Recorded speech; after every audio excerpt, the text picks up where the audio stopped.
All right, we just got a package. Let's see what it is. I know what it is, but you get to see what it is. There's a bunch of tape on here. Good job, Dan. Looks like we got some produce.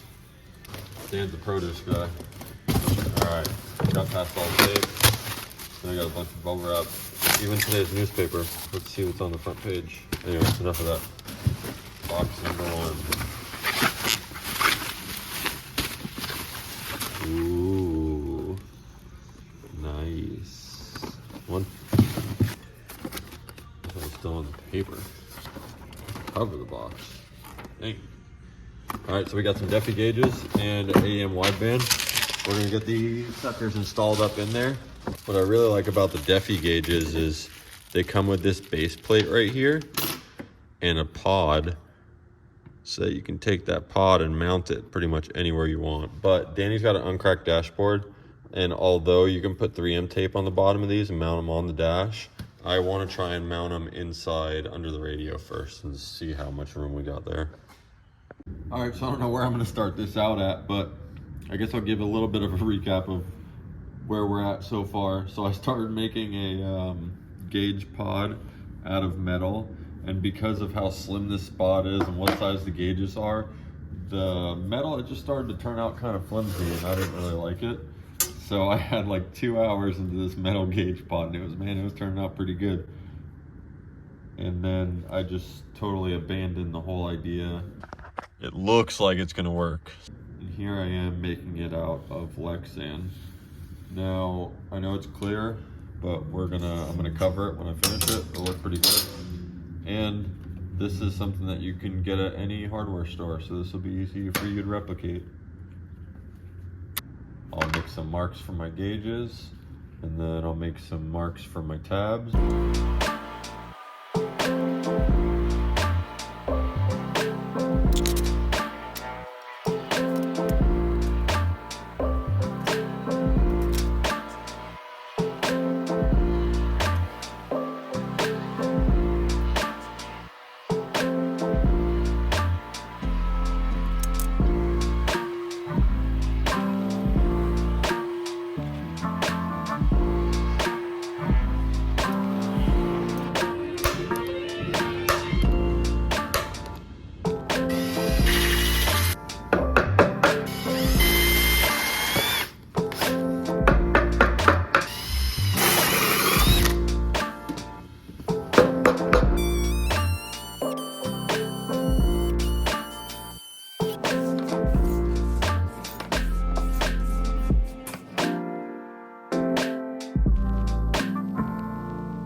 All right, let's get into some wiring. So we got 3 Defi gauges here. That means we have 3 power harnesses, and there ain't no way I'm gonna throw all this in the car.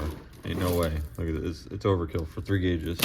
So what I'm gonna do, take this harness and cut it. All 3 of them. These gauges are always gonna be mounted together, so it's absolutely unnecessary to have all this extra wiring in here for a couple gauges. Got 3 harnesses, short harnesses now. Get rid of all this, do that over there. We're only gonna wind up using 1 of those. I'm gonna strip all these wires down, and then we're just gonna link them all together. 12-volt battery power, we got ignition power, ground, and white is illumination for the backlight. And we're gonna wire that into the headlight switch.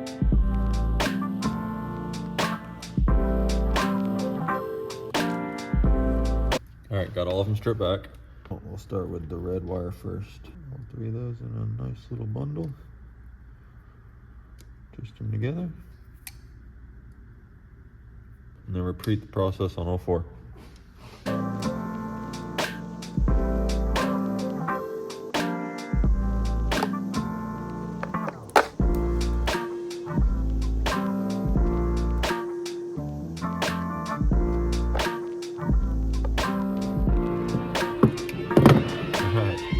Go. Got all 3 of those. Look at that. It's like almost like we have a Defi link set. Before we forget. Heat shrink.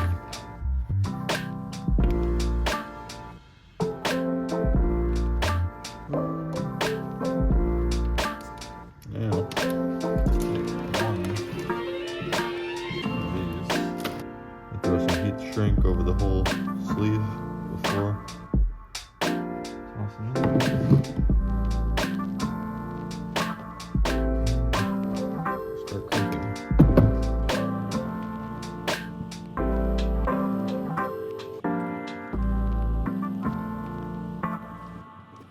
Okay. Now 4 of those are crimped. We can slide our first set of heat shrink over, and we can heat that up. Now we take our last piece, just like that. We got a harness for 3 gauges with 1 set of wires. The nice thing about Defi gauges is all the harnesses, see, this is a sensor harness, this plugs into the back of the gauge, and this goes directly to the sensors. See, we got the coolant temp sensor right here. They're really quality sensors, and everything just clips right in. So we got the water temperature sensor, we have the oil pressure sensor harness, and the boost pressure sensor harness. Now the boost sensor comes with a solenoid right here, vacuum line goes into that, this plugs into here, and then this goes directly into the back of the gauge. So there's no additional like wires that you have to run to the engine bay, like loose wires. It's just the Defi supplied harnesses goes straight to the Defi sensors. So 4 wires and everything will be good to go. So let's get to installing. Next thing I'm gonna do is pull off the panels for where we're gonna tuck the wiring and where we're gonna tap in to hook up the gauges.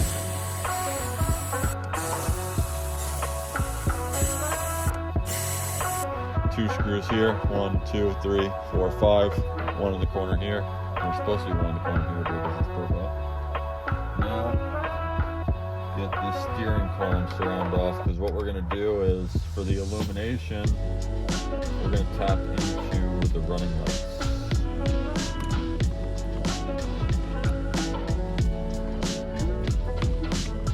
Popping this off, just be careful. It unclips pretty easily. But the tabs also break pretty easily, so be careful. These things are nice to have. Tilt this down. Take this off. Snip it out of there real easy. It always gets caught on that spring back there in the corner. Just back up, key back in, and I'm gonna feed this through the back and then out right here. Alright, the phone would have fell, but I finally snaked it back there. There they are. Alright, so I just unplugged the ignition switch, and yeah, we got a mess here. So this is why I tie into the ignition switch, because the ignition switch, this harness right here is just a sub harness going to the switch. It's not part of the actual car's wiring harness. So this piece, you can buy this harness, like, and they're really cheap, this little sub harness. So that's why I always tie in these, because you're not tying into the whole electrical system, and there's sufficient ignition and 12-volt power in this plug that we're going to tap into. I'm just going to get something to cut all these zip ties and get this tape back and see how bad it really is under here. Alright, let's see what's hiding.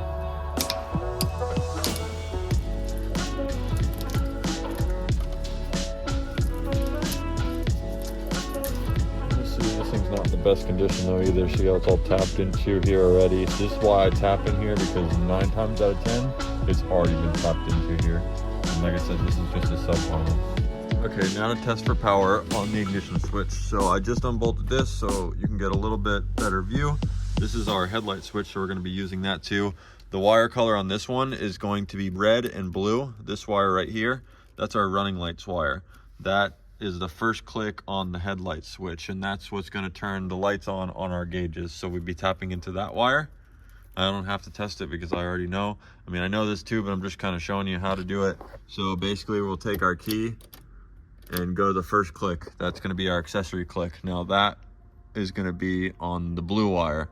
So we're going to take that blue wire and run that blue wire for our red, to our red, the battery signal. Next, we'll take the key and flip it to ignition. Now ignition wire is going to be the black and white wire. Now we'll take that black and white wire, and that will be, go to our orange, our ignition signal wire. The black one, pretty obvious, that goes to ground.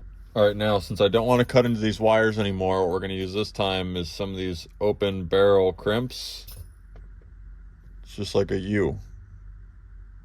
Take our strippers, go to the blue wire, just a little bit like that. And our constant power is going to be red. Now you can't just use regular crimpers, like these are regular crimpers that I was using a second ago. These are the crimpers for this style crimp. And then what I'm going to do here is I'm going to depin this wire so I can get some heat shrink on that. We'll go in here, just like that. Take that heat shrink and throw that back in there. Then we're going to take red and blue. Yeah, I got it. Just like that. The only reason I depinned it is so I can put heat shrink on it afterwards. Like, sure, I could put electrical tape on it, but we're also not going to cut it. We're just going to strip it back. Take another one of these. Just like that, another no-cut crimp. So heat shrink, I got a lighter. And we'll just throw this back in here like nothing ever happened. Ring terminal for our ground. And crimp it up. We go under here. And I'm gonna ground it too. Oh, looks like a good spot.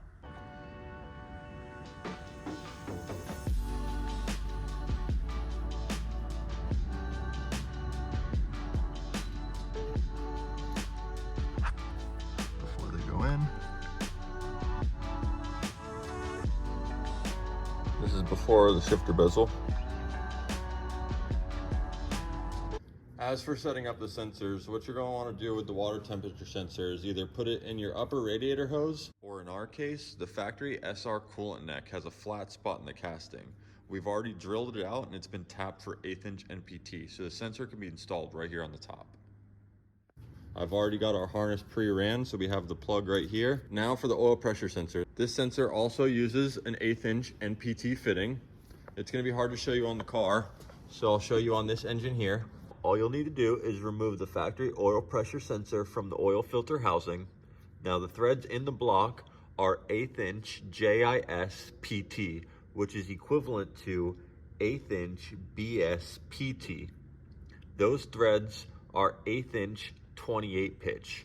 Now our sensor is 1/8 inch NPT.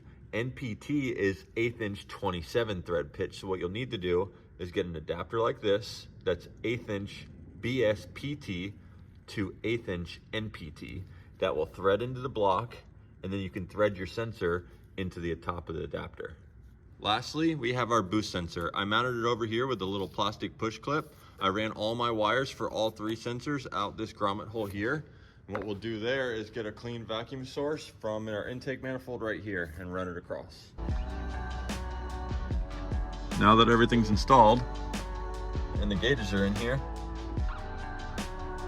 how about some light? Oh yeah. Well, until next week. See you later.